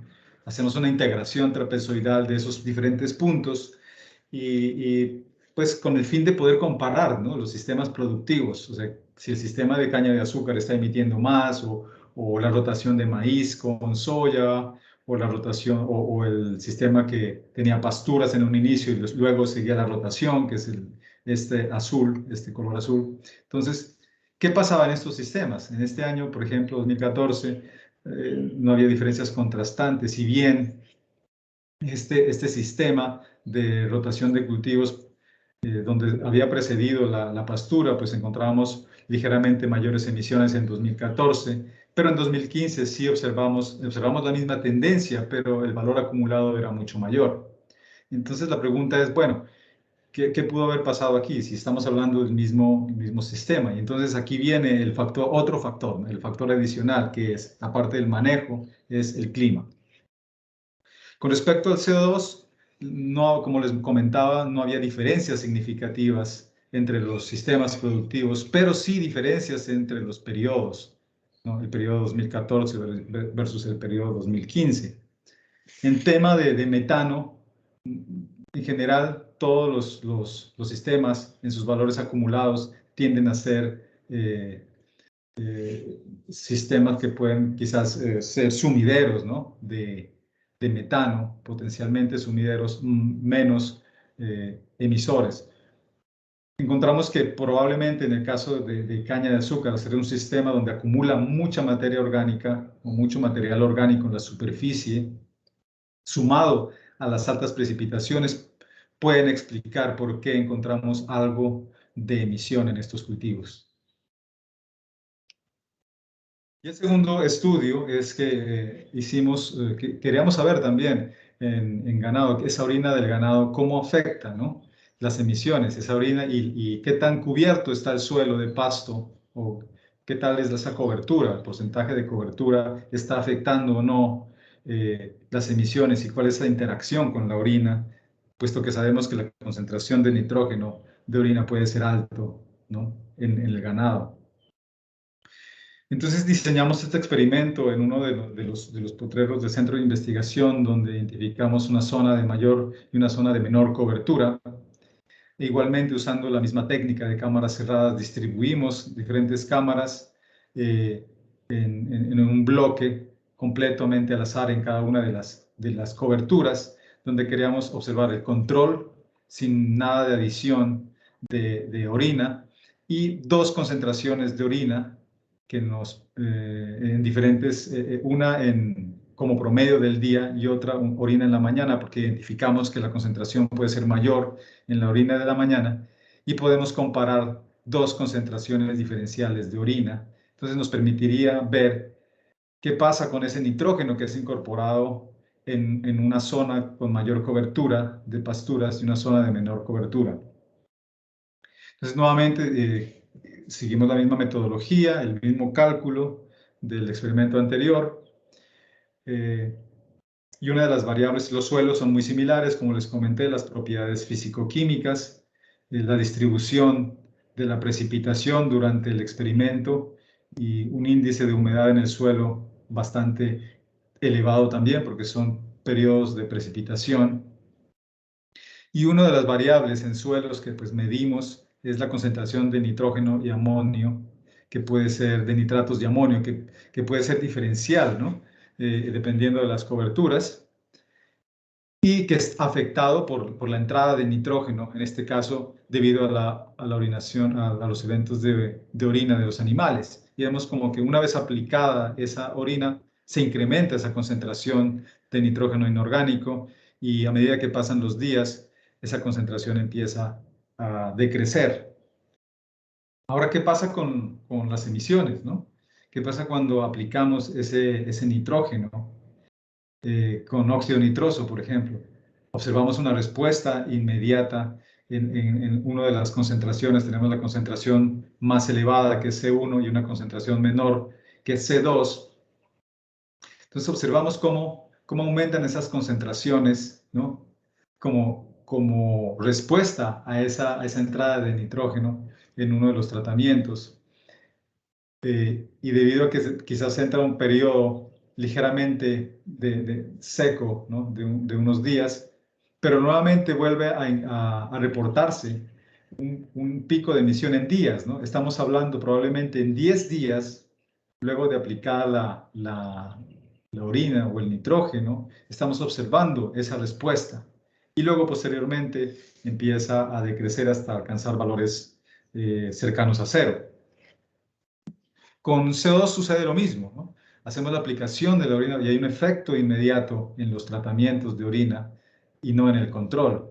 En el control hay un pequeño efecto, ¿no? de ese proceso donde se disturba el suelo, pero no hay un efecto significativo con respecto a los demás puntos de muestreo. Pero sí, el efecto de emisión de CO2 debido a esa entrada de nitrógeno, como lo observan aquí. Y esto probablemente es que, si bien no está directamente relacionado con el nitrógeno per se, sí, pero sí con la humedad que le está entrando al sistema debido al evento de orina.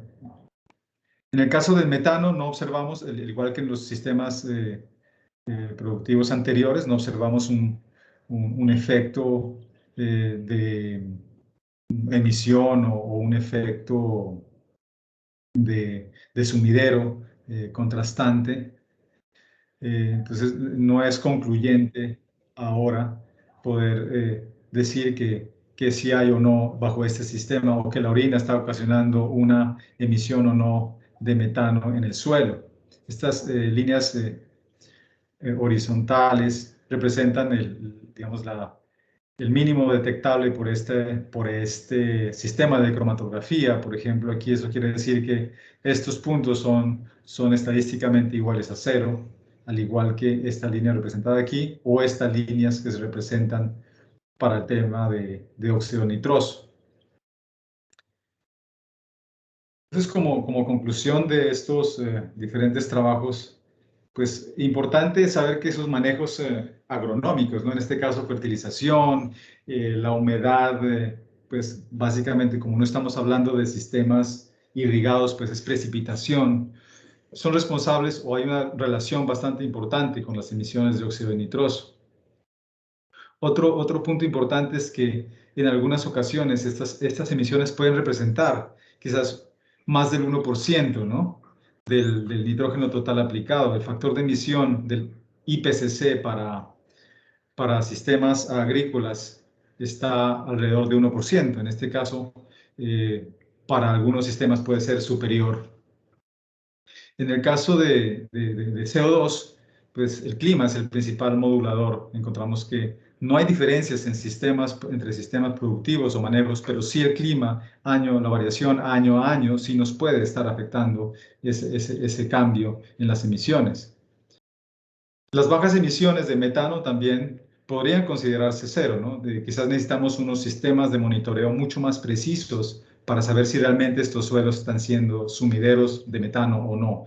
Con la sensibilidad que tenemos hasta el momento de este equipo de cromatografía, pues no podemos decir que estos suelos sean un sumidero. No hubo un efecto de manejo, como lo mencioné anteriormente, en las emisiones totales.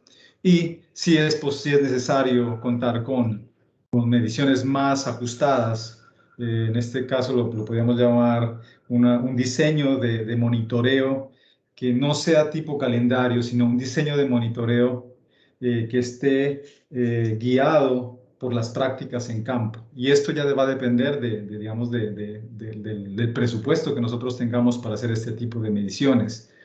Porque como ustedes saben, esto requiere un trabajo de campo y un trabajo de laboratorio bastante fuerte. Por lo tanto, este diseño de muestreos es clave. Si el presupuesto no es mucho, ¿no? Para hacer un muestreo intensivo, sí enfocarnos en puntos claves en la agricultura, lo que es labranzas, lo que es manejos de fertilización, ¿no? O rotación de cultivos. Es importante tenerlo en cuenta, ¿no? Para hacer este tipo de monitoreos y también usar nuevas tecnologías, ¿no? En este caso estamos usando una tecnología donde la labor horas hombre es bastante fuerte, pero hay nuevas tecnologías que han surgido, ¿no? Como estas tecnologías de infrarrojo, ¿no? Cercano o la transformada de Fourier, ¿no? Unas tecnologías bastante aplicadas en otros campos, pero que pueden ser adaptadas para monitoreo de este tipo de gases. Y otro punto importante es que hoy en día pues las tecnologías o los sensores son pues, comerciales bastante costosos, pero puede existir una línea de trabajo, ¿no? Donde se pueda desarrollar o adaptar otro tipo de sensores donde podamos hacer este tipo de mediciones a mayor escala y con mayor frecuencia. Con respecto al tema en ganado o el efecto de la orina del ganado en las emisiones, pues como les comentaba, el control, que es no aplicación de orina, pues es una emisión cercana a cero y no es significativamente diferente, ¿no? Pero de cero. Y cuando aplicamos la orina, el valor total de esa emisión, de ese periodo de monitoreo, sí fue superior a cero. O sea, sí hay un efecto contrastante, un efecto importante de las emisiones de óxido nitroso debido a los aportes de orina. Otro punto importante aquí es que no hubo un efecto de coberturas, ¿no? Las coberturas no tuvieron un efecto significativo tanto en la emisión de óxido nitroso y tampoco en las emisiones de CO2. Y las emisiones de metano fueron cercanas a cero, lo que nos permite decir que estos efectos tanto en sistemas agrícolas, cuando se hace el aporte de fertilizantes, o sistemas pecuarios, que el aporte de nitrógeno es a través de orina, no hay un efecto contrastante, no hay un valor que nos pueda decir son emisores de metano o son sumideros de metano. Y para esto, pues es importante las técnicas analíticas, ¿no? El contar con nuevas tecnologías que nos permitan determinar, porque sí sería un punto importante poder determinar de que sí los sistemas agrícolas pueden ser en ciertas regiones, porque eso depende de la región de donde estemos trabajando, si son presentan flujos negativos, y eso nos permite tener un balance, ¿no?, general del impacto que tienen las prácticas agrícolas sobre el calentamiento global en determinadas regiones. Y con eso, pues, muchas gracias, y estaré atento a cualquier las preguntas que ustedes tengan.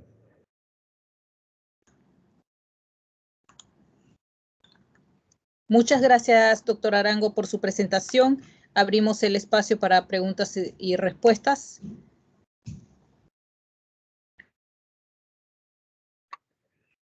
Pueden escribir sus preguntas en el chat o bien pueden levantar la mano.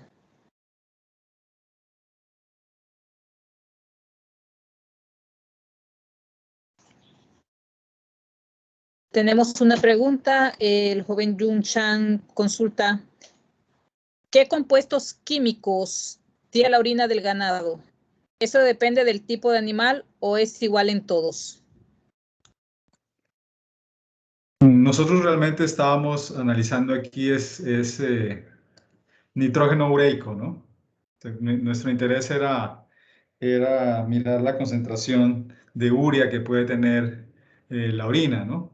Digamos, esta concentración pues va a depender del tipo de animal y de la dieta que tenga el animal, y también del tiempo, ¿no?, de estos eventos de micción. Por ejemplo, encontramos que la concentración de orina puede ser mayor en horas de la mañana que en horas de la tarde, ¿no? Entonces, nosotros solamente evaluamos este compuesto, la urea, la concentración de urea en la orina.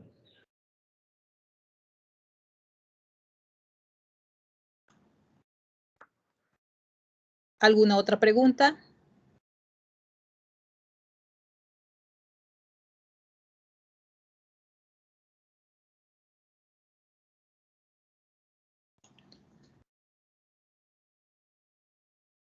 Adelante, doctor Orlando. Sí, básicamente, pues para felicitar a mi amigo y compañero de estudios en Estados Unidos, el doctor Miguel Arango. Miguel, me tuve que levantar del escritorio para atender una situación aquí en la oficina. No pude seguirte lamentablemente todo el detalle, pero sí me gustaría preguntarte si en los estudios que estás haciendo has identificado si hay diferencia en la emisión, por ejemplo, de óxido nitroso en el cultivo de maíz según la variedad del maíz o según la época del año, y si has encontrado algún indicador de las emisiones de maíz en Colombia comparado con tus estudios en Estados Unidos. Gracias, Orlando. Sí, quizás el efecto genético no se ha investigado muy bien, ¿no? Porque genéticamente el trabajo, digamos, en maíz, en estos cultivos, ha sido sobre el rendimiento, pero sí tendría un efecto, ¿no? Si estamos hablando de variedades o de híbridos que son muy eficientes, ¿no?, en el uso del nitrógeno, estaríamos hablando ya de una forma de reducir el impacto que tendría la fertilización nitrogenada en las emisiones, ¿no? Pero no es un área realmente que se ha investigado, ¿no? El mayor interés en este tipo de trabajos de fitomejoramiento de plantas es en el tema productivo o en el tema de control o resistencia a enfermedades. Pero sí es un buen punto de poder analizar o mirarlo desde esta otra óptica de la eficiencia en que los cultivos pueden usar este nitrógeno, el cual estaría reduciendo esas pérdidas, ¿no?, importantes para el ambiente, como son las del óxido nitroso. Muchas gracias, doctor Miguel, por su presentación. No, de nada, ¿no? Y pues muy contento de participar de este tipo de reuniones, ¿no?, de conferencias, porque es importante, pues, para nosotros como centro de investigación, ¿no?, también conocer trabajos que puedan desarrollar o que podamos desarrollar en conjunto en un futuro, o que se pueda trabajar, pues, para entender este tipo de variables, ¿no?, en los sistemas agrícolas y pecuarios. Aquí tenemos otra pregunta que nos está haciendo la profesora Gloria. Antes de irnos, pues queremos leerla. Dice, los tipos de cultivos según región son diferentes. ¿El efecto de la orina es igual en todos los cultivos? Sí, el efecto de la orina el efecto puede ser diferente, porque aquí estaríamos teniendo la interacción, me imagino que cultivo se referiría a las pasturas, ¿no? Es lo mismo que sucedería con lo que hablábamos anteriormente de maíz, ¿no? Puede haber pasturas o cultivos de pastos más eficientes en la toma del nitrógeno, ¿no? O pasturas o cultivos de pastos que se ha encontrado que pueden inhibir algún proceso bioquímico que es importante para la producción, por ejemplo, de emisiones o de óxido nitroso. Entonces, sí puede haber un contraste en las diferentes regiones, ¿no? O sea, un efecto diferencial dependiendo del tipo de pastura que se esté trabajando. Muchas gracias por las respuestas. El doctor Alexis Tejedor, vicerrector de Investigación, Posgrado y Extensión, agradece a nuestros expositores, doctor Orlando Aguilar y al doctor Miguel Arango, por sus presentaciones el día de hoy, y de manera virtual reconocen el apoyo que brindan a la investigación a través del presente certificado digital, el cual le estaremos haciendo llegar por correo electrónico. Una vez más, agradecemos a los presentes su participación esta tarde y les recordamos que la Dirección de Investigación realiza cada mes un ciclo de conferencia, y si usted desea participar de este programa, puede comunicarse con la licenciada Yanet Yud, coordinadora, al correo yanet.yud@utp.ac.pa o al correo dirección-de-investigación@utp.ac.pa. Igualmente pueden seguir nuestras redes sociales @UTPinvestiga. Muchas gracias y que tengan todos una excelente tarde. Muchas gracias. Saludos a todos. Gracias por asistir. Miguel, nos comunicamos, Miguel, como habíamos hablado, para el tema de un proyecto, una colaboración futura. Listo, Orlando. Estamos pendientes entonces. Muchas Excelente. gracias. Ahí te comparto la propuesta que planteé acá para que me la revises, a ver qué le encuentras a eso que haya que mejorar. Claro, claro, Orlando. Estamos pendientes y me comentas la disponibilidad para trabajarle un poco. Ya, muchas gracias. Saludos. Gracias, saludos. Buena tarde. Buenas tardes.